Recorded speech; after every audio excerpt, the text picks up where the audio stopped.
You are listening to Medscape's In Discussion series on colorectal cancer, a podcast where thought leaders and clinical experts share their diverse insights and practical ideas for optimizing patient care. This series is hosted by Dr. Benjamin Schlechter. Dr. Schlechter is a senior physician in gastrointestinal oncology at the Dana-Farber Cancer Institute. Relevant disclosures can be found with the episode show notes on medscape.com or the Medscape app. The topics and discussions are planned, produced, and reviewed independently of advertisers. This podcast is intended only for U.S. healthcare professionals. Hello, I'm Dr. Benjamin Schlechter, and welcome to Medscape's In Discussion series on colorectal cancer. Today, we're discussing non-operative management of rectal cancer with our guest, Dr. Joshua Smith. Dr. Smith is a colorectal cancer surgical oncologist and researcher at Memorial Sloan Kettering Cancer Center. His lab focuses on making better models of rectal cancers to help improve patient responses to neoadjuvant therapy. He has helped lead the conversation about non-operative management of rectal cancer and is heavily involved in many important clinical trials addressing this question, most notably the actively enrolling JANUS trial now. Thank you for joining us. Thanks so much. I really appreciate the opportunity to be here with you and look forward to the discussion. So before we get to the discussion of rectal cancer today, we always start with the question, what led you to become focused on colorectal cancer? What was your path to this role? When I was picking labs at Vanderbilt, I had decided to get my PhD in cell developmental biology, and the lab that I picked had a colorectal focus, so I thought it would be very important to just have a one-to-one relationship with what I did clinically. And so that was a very practical decision that if I was going to do basic science and translational work in colorectal, that I should do a colorectal focused clinical practice. So that's what led me to colorectal. As we go through these conversations with many sort of recognized GI oncologists and surgical oncologists and radiation oncologists, it seems like exposure is what leads to the interest. Nobody really starts as a colorectal oncologist. And I think this speaks to the critical value of trainees and students seeing what we do and taking care of these patients and helping us push the field forward. It comes up time and again. Absolutely. All right, so let's talk about rectal cancer. So the modern treatment of rectal cancer is built on a number of important innovations over the past really 40 years. We had the development of the TME, and then we moved radiation from the adjuvant setting to the neoadjuvant setting. And most recently, we've had the era of total neoadjuvant therapy. And now we've been focusing on non-operative management. And I want to hear your perspective on how non-operative management came into play in the care of rectal cancer patients. We owe this all to Professor Awagama, when she published her seminal work in the Annals of Surgery in 2004, looking at their series in Brazil and Sao Paulo. And that inspired a lot of people to then start looking at their own series. We started doing it at Memorial soon thereafter. And then, of course, our friends in the Netherlands and then many places now around the world have done it. But, I think certainly the tribute has to go to Professor Awagama for saying that this could be done in patients who have a clinical complete response, because it seemed like the outcomes were similar in those who were observed after neoadjuvant chemoradiation, which at the time was the treatment that was given, compared to those who had a pathologic complete response or no tumor left in the rectum when they were taken for a TME. And so I think that was really the seminal work that led to this. And of course, there's many other series that have been done since that time to show that it seems to be safe and efficacious in the context of retrospective series.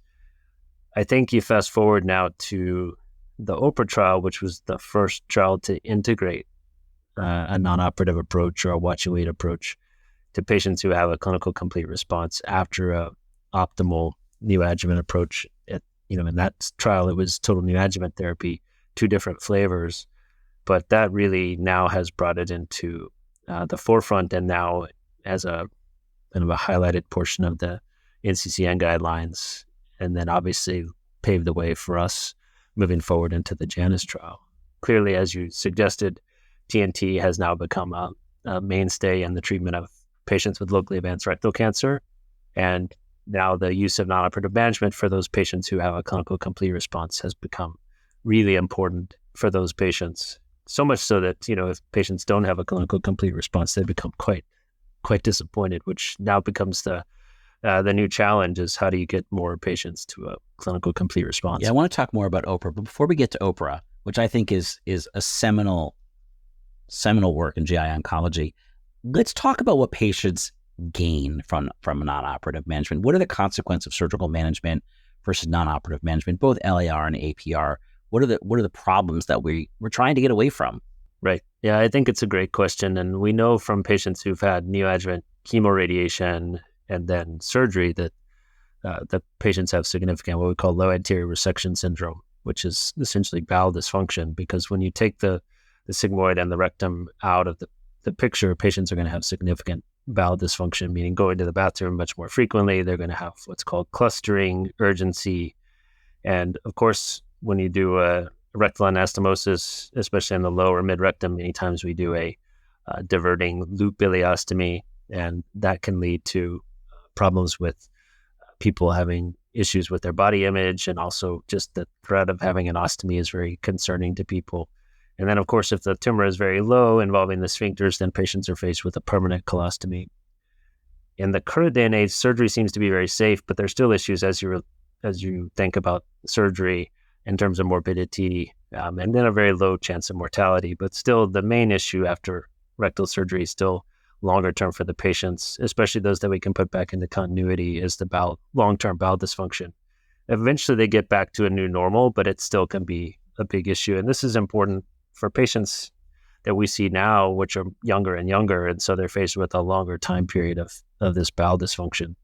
So when you get back to the question of, how does non-operative management fit into this? If you could spare the patients that third part of the treatment paradigm, if you could give chemo, you give chemoradiation, but then spare them radical surgery, which, by the way, could also, in combination with chemotherapy and radiation, affect their sexual and urinary function, which is another component in addition to bowel dysfunction that can be affected, then you can potentially improve their quality of life.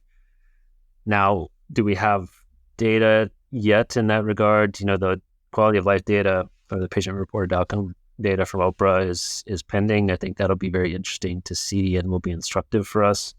But just intuitively, you think that if you could spare a patient a permanent ostomy or that bowel dysfunction, you would think that their quality of life will preserved in some way.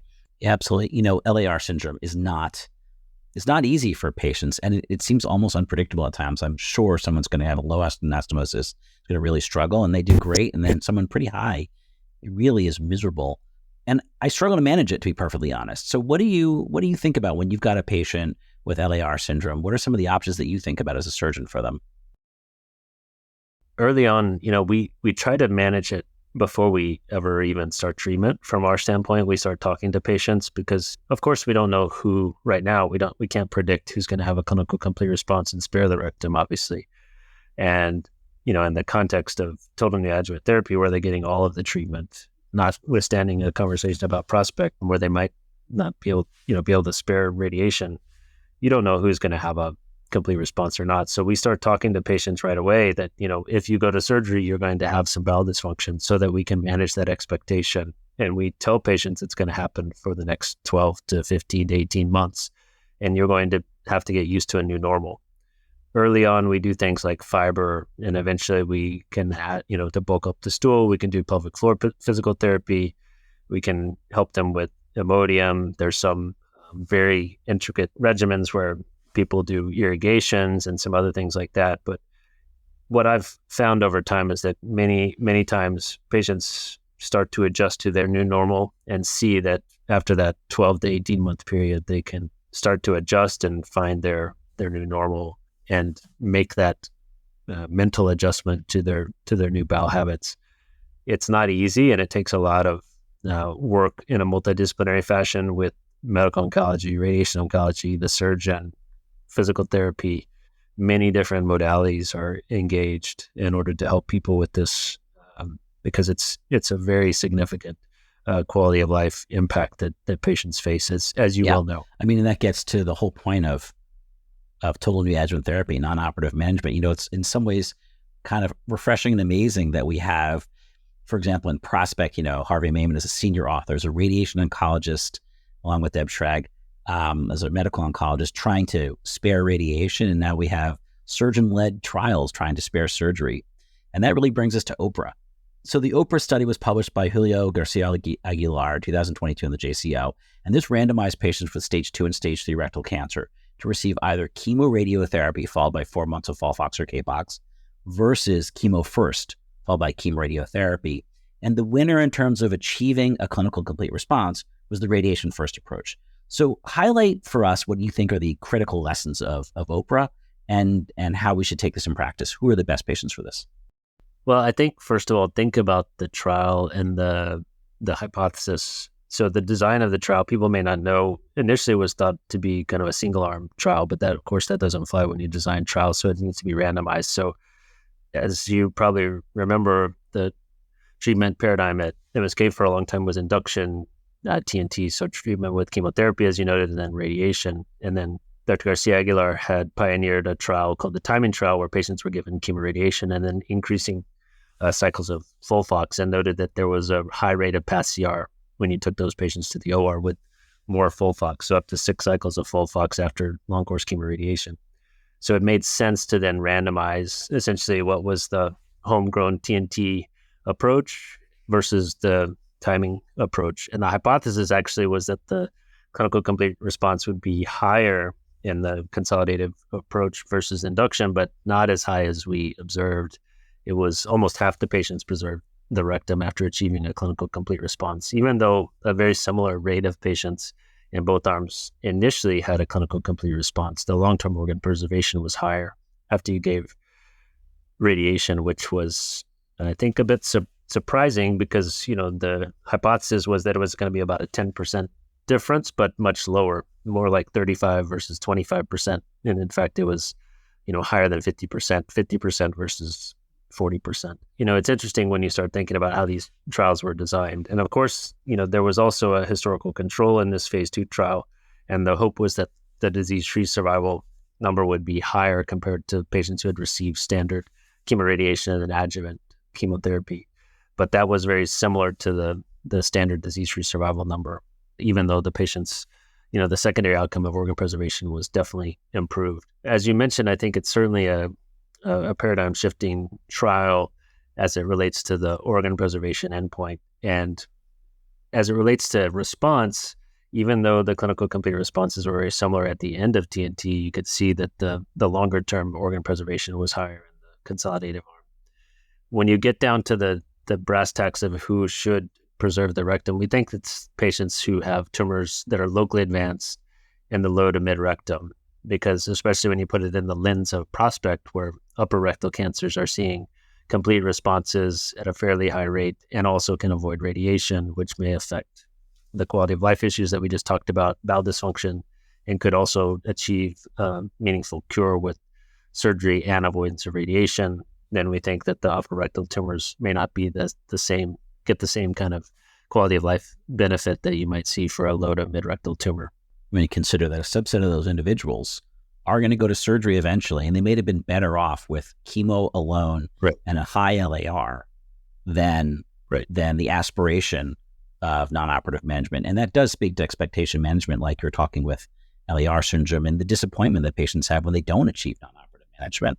Yeah, I think that makes a lot of sense. And, it gets to the idea of how do we manage complex rectal cancer patients in this day and age.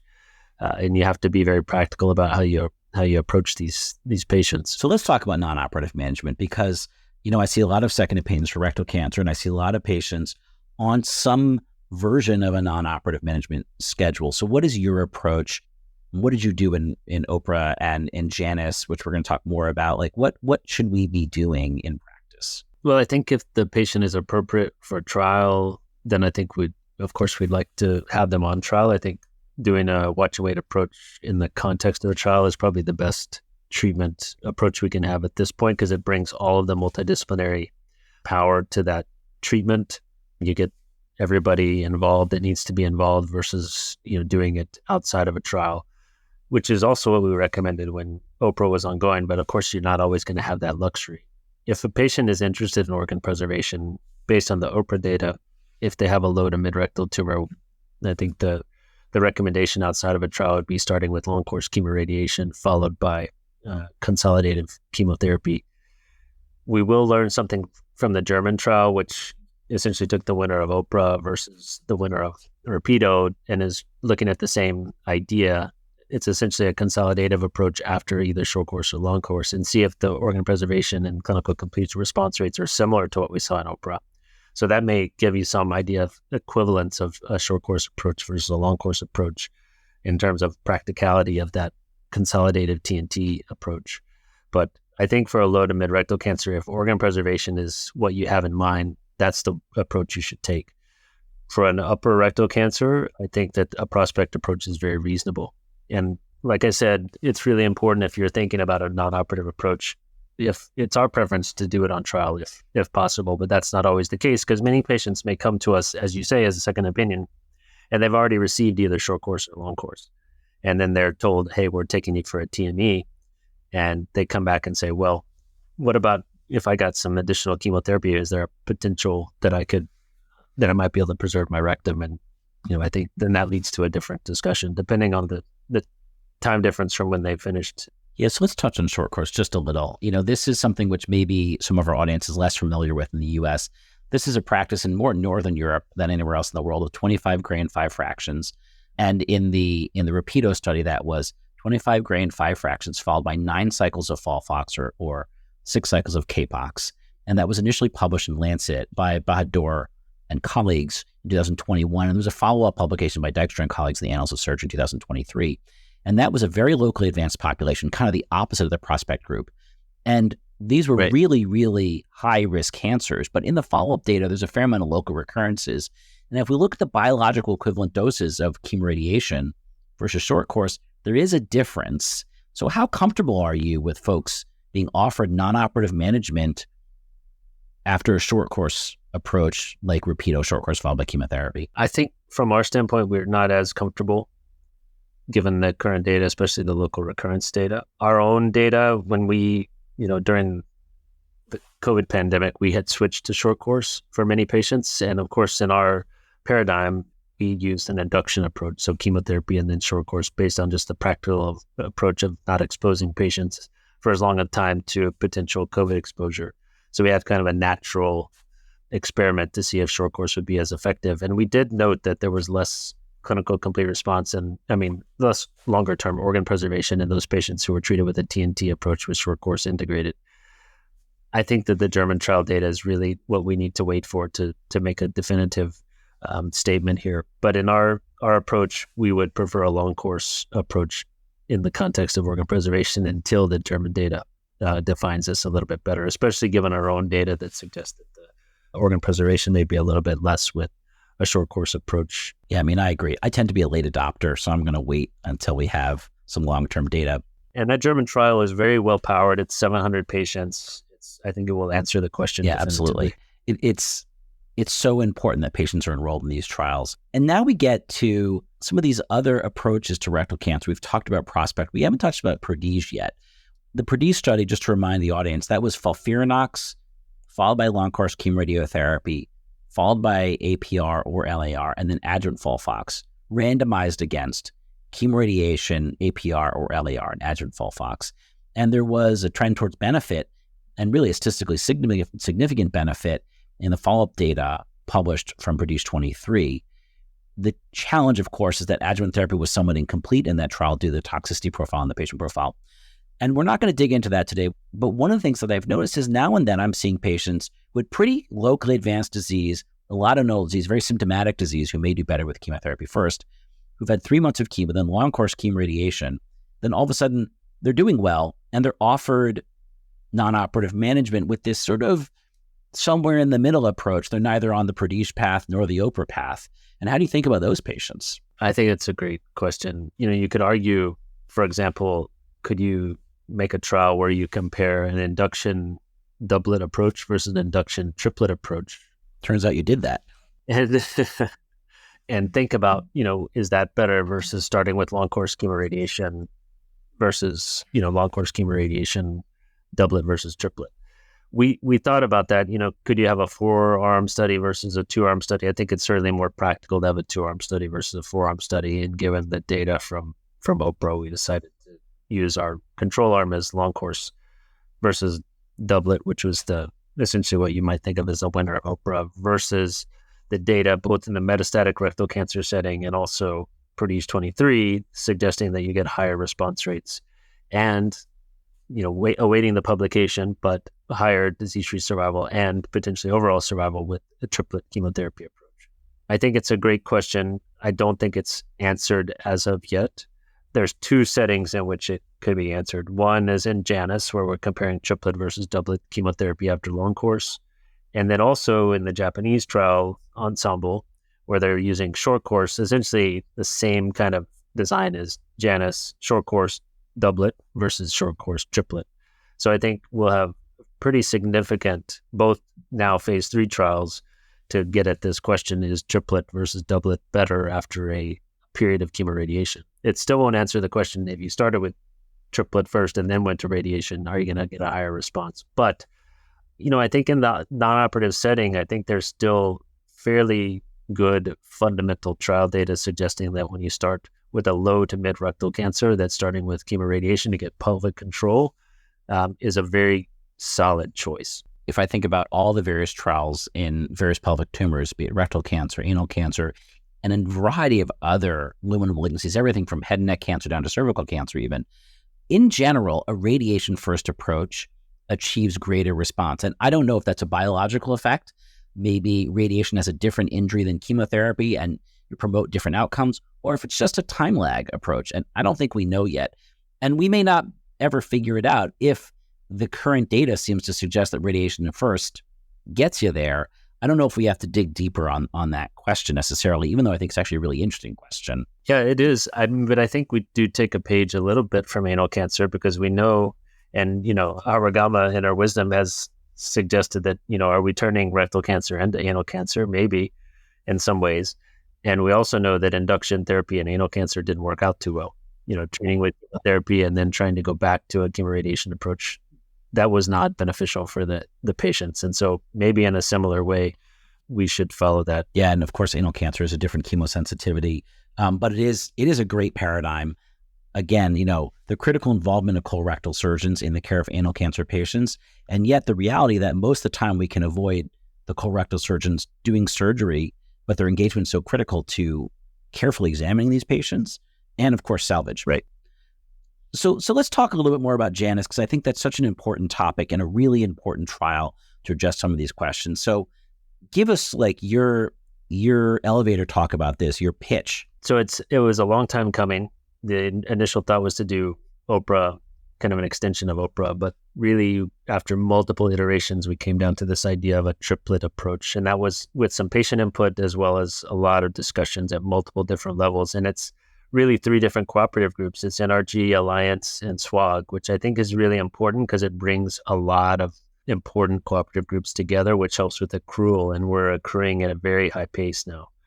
And so it's building on a fundamental OPRA winner arm, which is long course and then doublet chemotherapy, FOLFOX, and then hypothesizing that triplet versus doublet with essentially FOLFIRINOX versus FOLFOX will lead to higher rates of clinical complete response for the phase 2, and then a seamless phase 3 with the hypothesis that disease-free survival will be higher in the triplet versus the doublet arm. And so we originally had proposed that we needed 312 patients for the phase 2, and now it's 760 for the phase 3. As of Monday, we had 330 patients accrued. And so at this rate, I think we'll be 80% accrued probably this time next year, which is well ahead of schedule. Congratulations on that. That's fantastic. I think it's 3 points. One, I think you need a simple design for a trial because it's easy to talk to patients about a 2-arm trial. I think when you integrate organ preservation, there's a lot of interest. Obviously, you don't have to ask long for patients to say, hey, do you want to have an option where you can preserve the rectum? We learned that from OPRA. OPRA also accrued very quickly, almost 1.5 years ahead of schedule. And then having a broad group of people interested. So as I mentioned, 3 cooperative groups. And I think that helps with accrual because you have broad representation across the NCTN, which is really important. And we spent a lot of time getting consensus with all of those cooperative groups, plus the NCI, plus patient advocates before we launched the trial. Excellent. Thanks for that. And again, congratulations on a great effort. My policy has been if a patient's a candidate for JANUS, they should go on JANUS. And patients are willing and able, and it's been great to be involved and enrolling in a trial that I think is really going to change practice. Really, no matter what it finds, this is a practice-defining trial, and that's always frankly pretty cool. Well, we'll see. Looking forward to seeing what the results are. All right, so today we've been joined by Dr. Joshua Smith discussing non-operative management of rectal cancer. We've had a wide-ranging discussion. We started with the history of rectal cancer management, going back to the Haber-Gama experience out of Brazil, where patients achieved non-operative management initially unexpectedly and then prospectively investigated. We talked about the development of the OPRA trial and the experience of looking at chemoradiotherapy followed by chemo versus the alternative. And ultimately, we found that chemoradiotherapy first really represented the better approach to achieve non-operative management and organ preservation for patients. We talked about some of the other paradigms for rectal cancer treatment that we all see that are really challenging. Every one of these are valid approaches, and everyone wants to find a way through each one of the valid approaches for rectal cancer that brings us to the best clinical outcome for patients. And then finally, we zeroed in on the JANUS trial, which is randomizing patients to receive chemoradiotherapy followed by either FOLFOX or modified FOLFIRINOX. And then we're going to investigate both survival outcomes for these patients as well as non-operative management and organ preservation. So really critical patient-centered outcomes. So thank you for joining us. This is Benjamin Schlechter for In Discussion. Thanks for listening to Medscape's In Discussion Colorectal Cancer podcast series with our host, Dr. Benjamin Schlechter.